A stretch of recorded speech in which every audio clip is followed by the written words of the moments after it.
India has raised its gold reserves to a historic record level. And while many people in cities like New York, Washington, or Los Angeles barely pay attention to this news, experts warn that it could be a geopolitical signal with profound consequences. Imagine a country that, until a few decades ago, was considered developing, now surpassing more than half of the nations in one of the most sensitive indicators for economic stability: its national gold and foreign currency reserves. For those of us living in the United States, where the political debate revolves around trade wars, rising tariffs, and an intense electoral campaign, this news raises crucial questions. Does the rise of gold in India represent a new challenge to the world order and threaten to displace the United States from its undisputed leading position in the financial system? The figures are so striking that even the most experienced analysts are amazed. In a matter of days, India's gold reserves surpassed $90 billion, while its total foreign currency reserves reached the almost magical figure of $700 billion. To put it in perspective, more than 117 countries have a gross domestic product smaller than the volume of reserves that India currently accumulates. This means India holds a treasure greater than the entire annual production of many nations. And this treasure is not just a number on paper, but is backed by real assets like gold. In Washington, some critics see this as a silent but powerful blow to the dollar's hegemony, while in India it is celebrated as a historic turning point.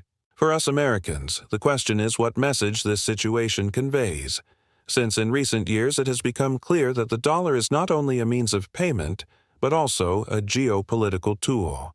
Sanctions against Russia, the freezing of funds from foreign central banks, and the political use of international payment networks have alarmed many governments. According to various analysts, India's strategy with gold may have been designed precisely to avoid these risks.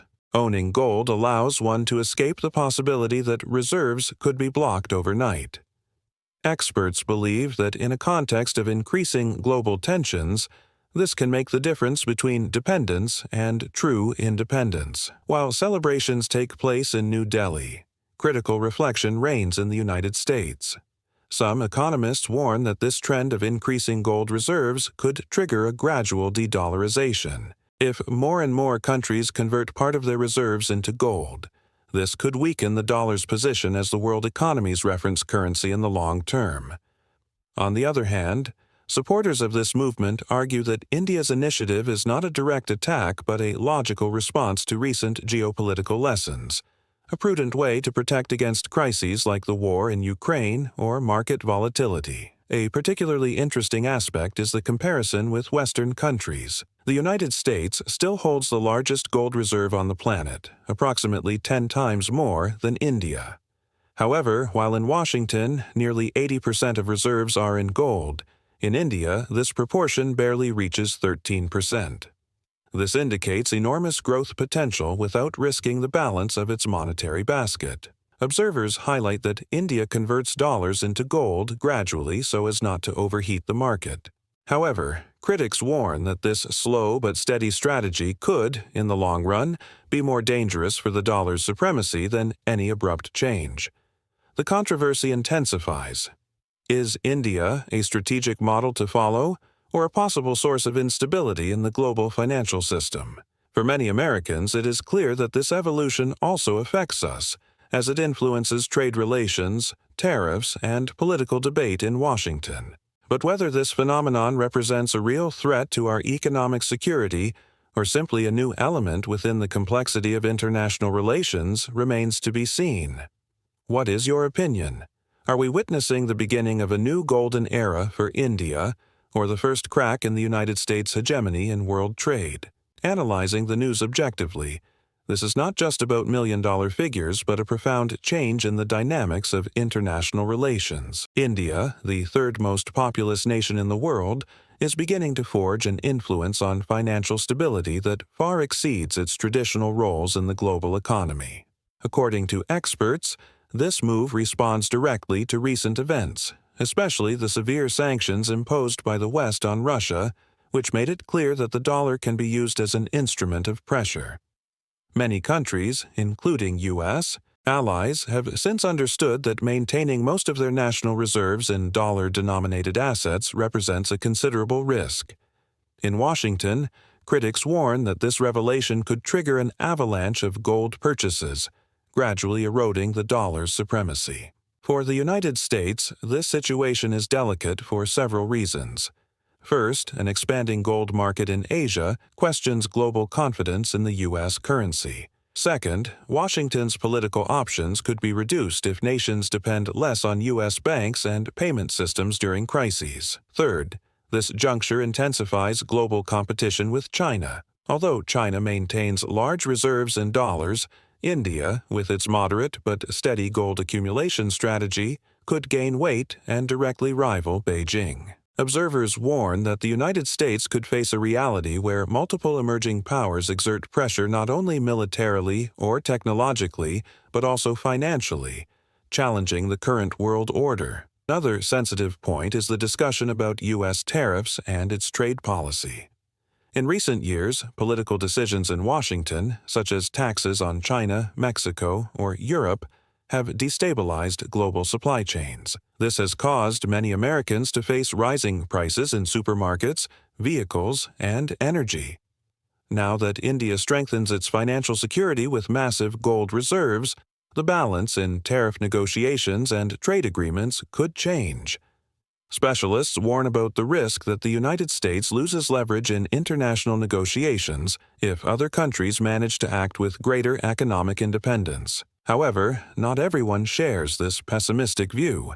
Some defenders argue that the strength of the dollar is so deeply rooted in the international system that no nation, not even India, could seriously threaten its position in the short term. They point out that most commodities, such as oil or gas, are still priced in dollars, and that global institutions like the International Monetary Fund and the World Bank remain under strong U.S. influence. From this perspective, India's gold accumulation policy would be more of a symbolic gesture than a change with real impact on the everyday global economy.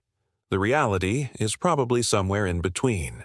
According to experts, gold is a safe haven, but does not replace the functionality of a globally accepted reserve currency. However, the psychological effect should not be underestimated. If more and more countries begin to distrust the dollar and back themselves more with gold, this could weaken the United States' position in the medium term. Here lies the tension for us Americans. We are witnessing a subtle but significant shift that will influence our daily lives, from the prices of imported products to Washington's ability to influence international partners. An especially intense debate revolves around whether the United States should modify its strategy. Some economists propose reducing reliance on sanctions and temporary trade measures to focus on long-term investments in technology, energy, and infrastructure. Others advocate for closer collaboration between the Federal Reserve, the Treasury, and allies to strengthen the dollar as a safe pillar, and some see India's initiative as an opportunity to explore new forms of cooperation, leaving aside the exclusive vision of competition. In the end, a provocative question arises. If India continues increasing its gold reserves while distancing itself from the dollar, are we witnessing a new balance of power in global trade? Or are we overestimating the importance of this rise? As the debate about India's gold strategy gains ground worldwide, many people in the United States wonder if this phenomenon will have a direct impact on their daily lives. For most Americans, gold reserves are an abstract matter, far from daily concerns like rent, health, or food costs. However, experts warn that dynamics in international financial markets could tangibly influence our reality. If gold demand increases and several countries start systematically avoiding the use of the dollar, not only could the stability of our currency be affected, but also the configuration of U.S. tariffs, our international relations, and ultimately the evolution of prices in the domestic market.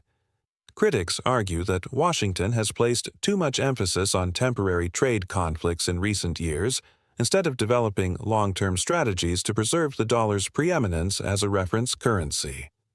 The geopolitical context is especially delicate.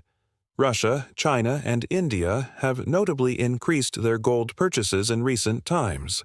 While Russia reacted to Western sanctions with this strategy, China adopts a mixed approach combining gold with digital currencies. India, for its part, advances gradually and steadily, without saturating the markets, thus gaining credibility. According to specialists, this reflects a smart, long-term plan, possibly better coordinated than the frequently confrontational measures of the United States. If Washington continues to bet on tariffs, sanctions, and penalties while other nations quietly but firmly strengthen their economic foundations, we could see a shift in the balance of global power. Observers warn that it is not spectacular political decisions driving this power shift, but rather the discrete yet crucial financial fundamentals. Some American economists, however, see an opportunity in this situation. They highlight that the United States still retains significant advantages: a robust, innovative environment, leading tech companies, a vast domestic market, and global military presence. From this perspective, India's policy on gold does not represent an immediate attack, but rather a sign that the world is becoming more multipolar. The challenge for the United States is to maintain its influence not through confrontation, but through cooperation and the formation of new alliances. Thus, India could be seen in the future not only as a competitor, but also as a partner, especially in sectors like trade, energy, or digitalization. However, the political debate in Washington remains tense. During election campaigns, many politicians take advantage of the news to criticize the government. Opponents accuse the current administration of recklessly risking the strength of the dollar and relying too much on punitive tariffs that, while attracting short-term votes, undermine long-term confidence. On the other hand, supporters argue that the United States has no choice but to act firmly against countries like China or India that set their own rules. This generates an intense political debate, with opinions ranging from alarmism to calm. The symbolic dimension of this matter cannot be overlooked. For millennia, gold has been recognized as the ultimate expression of security and prosperity. When India increases its gold reserves, it sends a message both to its population and to the rest of the world. We are prepared to take on responsibilities and seek independence. For many Americans, this sounds like a challenge, almost as if India is trying to establish a new narrative leadership in the global economy. Analysts warn that this psychological effect should not be underestimated, as it has the power to transform the perception of international investors and, in the long run, could redirect capital flows. Amid this, very concrete questions arise. What implications does this have for the tariffs that the United States applies to India? Should Washington adopt a firmer stance to protect its interests? Or would it be wiser to seek closer collaboration before New Delhi definitively moves away from dollar dominance? Experts are divided in their opinions. Some warn that imposing additional sanctions could only push India toward gold and other alternative currencies. On the other hand, there are those who believe the United States must demonstrate strength to avoid losing its role in the international system. Thus, the situation becomes complex and contradictory. On one hand, India celebrates a story of economic success. On the other, concern grows in the United States that the global economy is heading in a direction that diminishes its traditional influence. The crucial question is whether Washington will see this challenge as a wake-up call, or simply consider it a passing episode while the global order slowly changes. Ultimately, the debate centers on a fundamental question: will the rise of gold in India truly transform the world order, or remain a symbolic milestone without lasting impact? For us in the United States, any movement in this area represents a challenge, as it affects tariffs, global trade, economic policy, and confidence in our currency. According to specialists, the answer may depend on whether Washington is willing to strategically bet on cooperation rather than react immediately and temporarily. However, the uncertainty remains. Are we facing the beginning of a new global era or a fleeting signal?